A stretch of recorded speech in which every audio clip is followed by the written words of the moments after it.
Sabnu Ji Ayanu. Welcome, everyone. Thank you for joining me today to honor this new year of Vaisakhi. I'm Teresa Singh.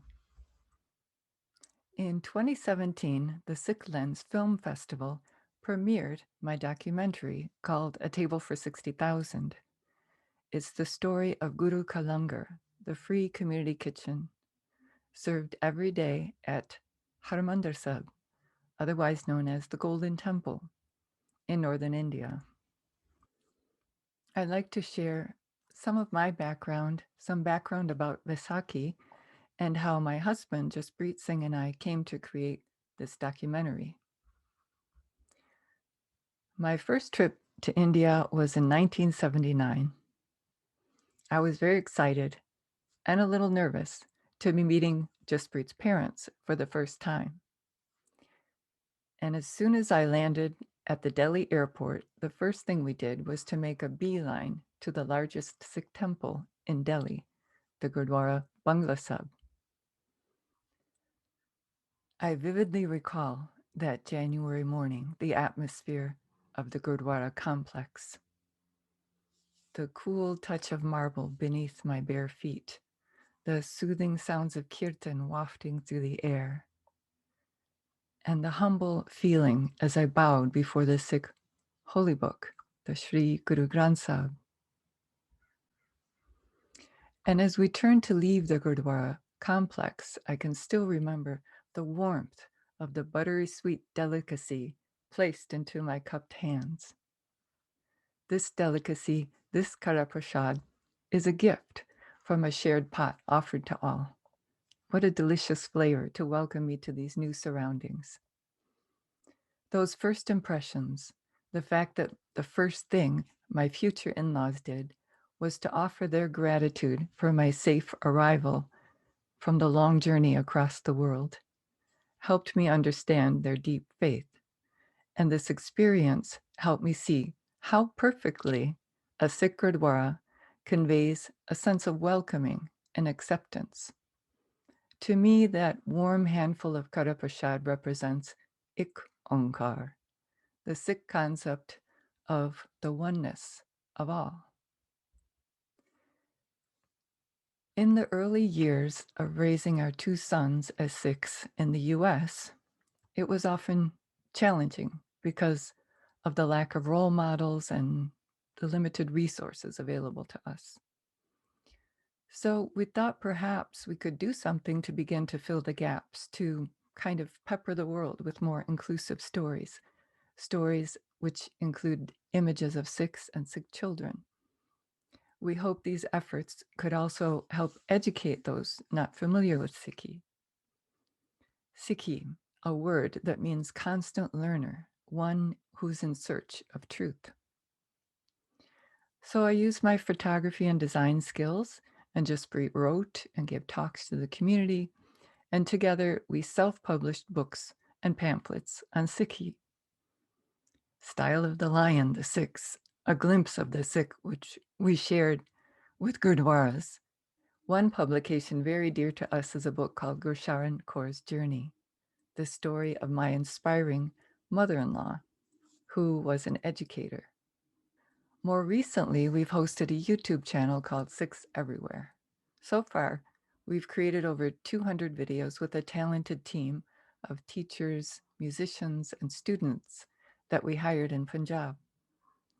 Our projects on Sikhs Everywhere include Punjabi language tutorials, sacred Sikh music instruction, Punjabi festivals and dances, videos on Sikh life, which explores Sikh concepts through interviews with singers, farmers, and people on the street. There are animated shorts of Guru Nanak Dev Ji's travels, and the documentary A Table for 60,000 that I filmed, edited, and narrated.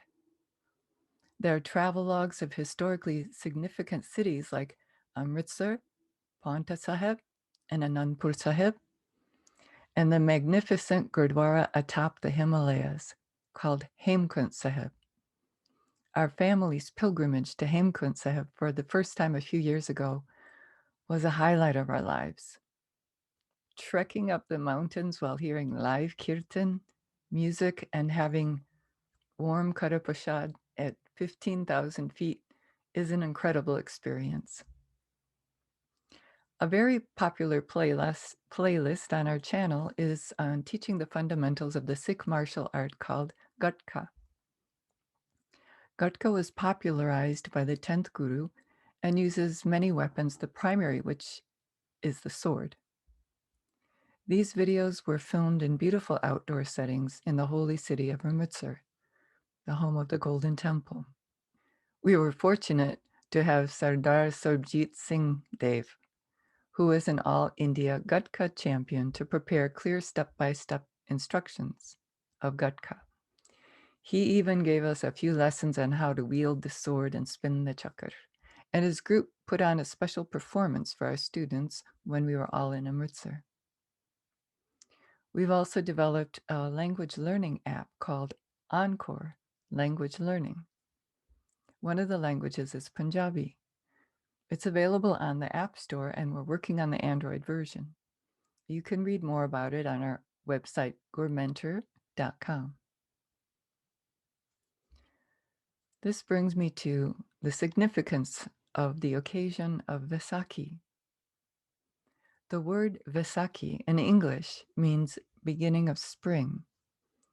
Springtime conjures feelings of hope, of new beginnings, of renewed energy, of earth offering its abundance. So it's fitting that 322 years ago, Guru Gobind Singh Ji chose this time of year to transform the Sikhs. Today, every Sikh child learns the story of the birth of the Khalsa, the formal order of committed Sikhs. The Khalsa was born on that Vaisakhi day, that beginning of spring, that day of transformation. Guru Gobind Singh Ji filled his followers with love for freedom and democratic ideals. Through his actions, he dispelled fear of standing up against tyranny. This occurred 75 years before the American Revolution, before the famous motto, "Give me liberty or give me death." Guru Gobind Singh Ji was certainly way ahead of his time. It's the Sikh duty to fight for freedom for all, even those whose backgrounds and beliefs are very different from one's own. The Sikh belief in equality is not mere words.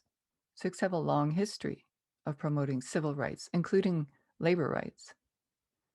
During the world wars and India's independence, Sikhs have taken a lead in fighting to liberate victims of exploitation, discriminations, and injustice.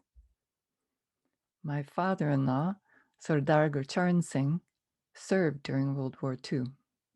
He volunteered to fight alongside British soldiers to liberate the free world. While serving, he also stood up against the unequal treatment of Indian soldiers under colonial rule. He stood true to his beliefs that all are one. During his service in the Indian British Army, he was sentenced to 1 year hard labor for his resistance. The essential Sikh concept of kar seva, doing good deeds, elevates labor. Kar seva gives dignity to labor. Kar seva is an expression of spirituality, with the practice of langar, free community kitchen, being the touchstone. This means that the Sikh community is always ready to serve and offer help in times of need. Across the world, Sikh brothers and sisters have rallied to provide help during the recent pandemic, figuring out new ways to feed thousands with social distancing restrictions. In my home state of California, for example, the Khalsa Care Foundation Gurdwara stepped up its regular meal sharing program by partnering with the city of LA. Volunteers from the surrounding community joined the efforts with enthusiasm. Within 3 months, over 200,000 free hot meals were prepared and served, and many were delivered, and the efforts continue. Among the many, many good works of the international human rights nonprofit Khalsa Aid, Sikh volunteers in the UK brought meals to stranded truckers who were stuck at the border during the pandemic. Right after that, the volunteers went on to assist flood victims. Khalsa Aid has recently been nominated for the Nobel Peace Prize for its service to humanity. A well-deserved honor. Another remarkable testament to Sikh brothers and sisters standing up for a cause is the farmers' protest that began outside New Delhi in November of 2020 to speak out against new laws that would affect farmers and food distribution. It's the largest and longest organized protest yet in recorded history. A majority of the farmers who came to protest are Sikhs from Punjab. Wherever there is Sikh community, there is langar. I find it interesting that even in India, many people are unaware of the Sikh concept of langar, the Sikh practice of langar.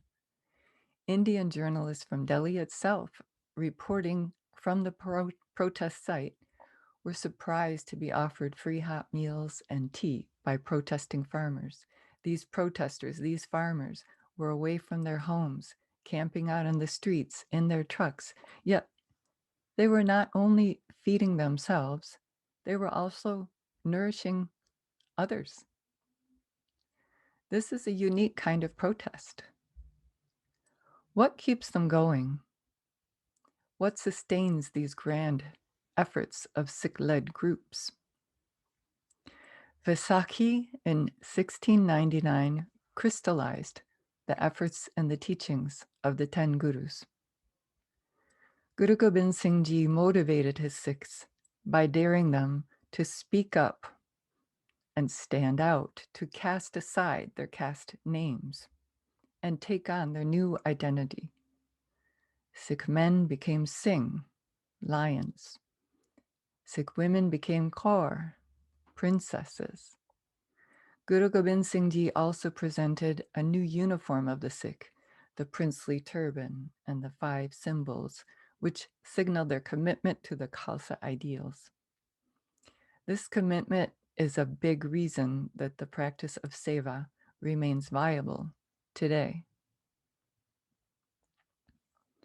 Langar has been a daily practice at Harmandir Sahib in India for over 400 years. 100,000 people are fed daily through mostly volunteer efforts. That's over 36 million meals per year. It makes sense to study langar as a model for addressing the global hunger challenge. During our research for the film, we made several trips to Harmandir Sahib to delve into the practical aspects of langar. We spoke with the administration and gained permission to film on the site, but with no tripods or no external lighting allowed. I filmed the entire process of langar. The food is vegetarian, which I think makes a big difference in how the process is so open and welcoming, and volunteers can participate whenever they like. We interviewed chefs and volunteers who regularly showed up to do seva. We also interviewed the American students who were with us during a course that Jasprit designed through the University of Michigan's Global Education Program. We asked questions like, where does the food come from? How do the chefs know how much to cook? How are the meals served so quickly? 3,000 meals served and eaten in 20 minutes. What drives people to volunteer? So we tried to figure out what makes langar such a success. What are the best practices? Could these practices be used in other settings? Through the university course, we brought students to Amritsar for 1 month on 2 separate occasions. It was important that the students not view this as a service trip where they're offering help to those in need. No, rather to look at langar as a sustainable model worth knowing more about. The students experienced the entire cycle of Langar, literally from the ground up. They gathered food from the farmers' markets and helped carry heavy sacks of grains, chilies, and garlic. They sat down among hundreds of volunteers to peel mountains of potatoes. They exercised their muscles, stirring giant cauldrons of lentils. They served the people sitting in rows. They also sat on the floor and enjoyed their Langar meals with others. And they stood shoulder to shoulder, washing the steel dishes afterwards. They were able to realize an important lesson about seva, that it's not only a tool to help others, it's also creates a great feeling, a feeling of belonging to a community. You're among like-minded people who welcome you, who encourage you to serve, and who accept you where you are. And the wonderful thing is that this great feeling creates a deep satisfaction within. So we did tease out 10 best practices, which are described at the end of the film. With these examples of seva in mind, I hope you take the time to view A Table for 60,000. And I'll take some questions afterwards.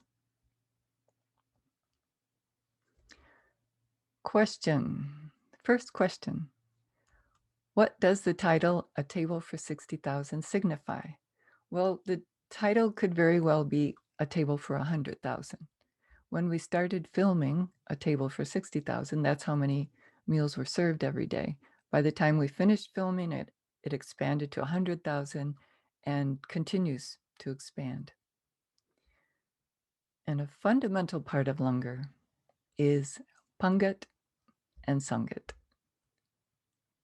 Sangat are the people, and Pangat represents the table. There may not literally be a table, but there is the practice of sitting in a Pangat in a row, all persons regardless of background coming together to sit at the table. That's a powerful image. It's designed to check one's ego, to bring you closer to the truth, closer to Ik Onkar, to oneness. Sitting on the floor is a way of humbling yourself. You sit next to whomever comes in at the same time you do. You cast aside class, status, and any differences, and instead you create a sense of equality and universal brother and sisterhood. Question 2. Can you summarize the best practices that you found? Okay. All combined, these practices create an atmosphere that attracts a continuous stream of dedicated volunteers. Each of the practices is needed to maintain this level of focus and commitment. So I'll try to summarize it. Having a clean and pleasant space, a welcoming atmosphere, music that calms the mind and soothes the soul, all set the mood for cooperative work. Having an open schedule attracts volunteers. While at Harmandir Sahib, we met several families who had come on the bus from their villages in the wee hours of the morning just to do a few hours of seva and then return back to their villages to continue their day. In Harmandir Sahib, the administration provides these buses that go around to the villages in the morning for people to come and volunteer, do seva. And if a family can come together, it makes volunteering a social event and provides an opportunity for children to learn the lessons of seva. Be okay with everything not being perfect. Not everyone peels garlic the same way. So that flexibility is important. Make it easy to let someone donate to your cause. Even small amounts lets them feel vested in the process. Really, they are the heart and soul of the operation. Be flexible. There's a common Punjabi term, jugad. I hear that jugad is now in the Oxford English Dictionary. It's a way of making do with what's at hand, being inventive. It's also a mindset, like thinking outside the box. When the pandemic started, essential workers had to wear a mask, but the standard mask didn't fit properly on every face, especially those with a beard and a turban. Some were faced with the dilemma how to continue to work without changing their appearance. But those with the mindset of thinking differently, of Jugad, could envision a solution. Create a mask that does fit, deliver it, donate it to those who need it. This is what happened when the Sikh Coalition partnered with Direct Relief.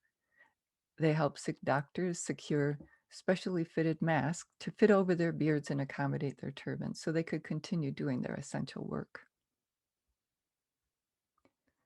Question: what happens to the restaurants? Won't they lose money if people can just get free food nearby? Well, that's a good question. You would think that if there's free food on one corner, that people would flock there and avoid a place nearby where they'd have to pay for food.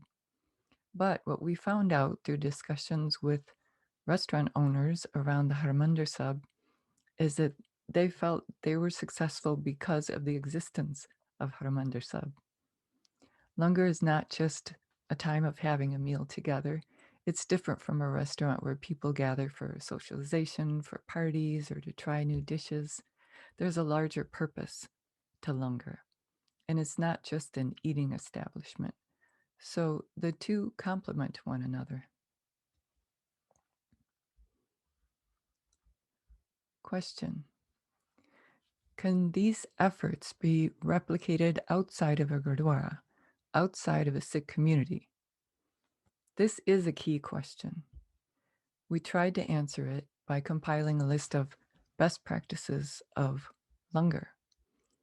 The success of Langar hinges on the mindset of Ik Onkar, of seeing oneself in everyone, of setting aside one's ego. So, along with the 10 best practices, this universal outlook is primary, which means that if those who are willing to serve are also willing to sit and be served, only then would there be a chance of success. Langar is a concrete, visible way to overcome the tendency for people to separate one another according to their status or other artificial barriers. The tradition of Langar is relevant to communities everywhere, especially for addressing hunger, not only hunger for food, but hunger for connection. The practice of Langar creates opportunities to unite people for the common good.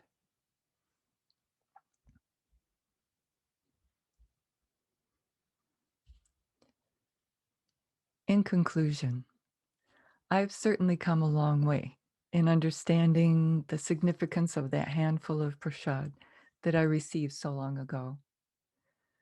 Through our various educational projects, Jasprit and I have tried to spread the beautiful message of Sikhi. Being a Sikh, a constant learner, means continually striving to develop as a universal person. I'm encouraged to see all the efforts of the Sikh community here and abroad who are showcasing and sharing Sikh culture in a modern light through music, song, film, spoken word, podcasts, visual arts, and many other arenas. I'm grateful to Vicky Singh of Sikhlens and to Dean Gail Stearns of the Fish Interfaith Center at Chapman University for finding a safe way to honor the legacies of Guru Gobind Singh Ji during this new year of Vaisakhi.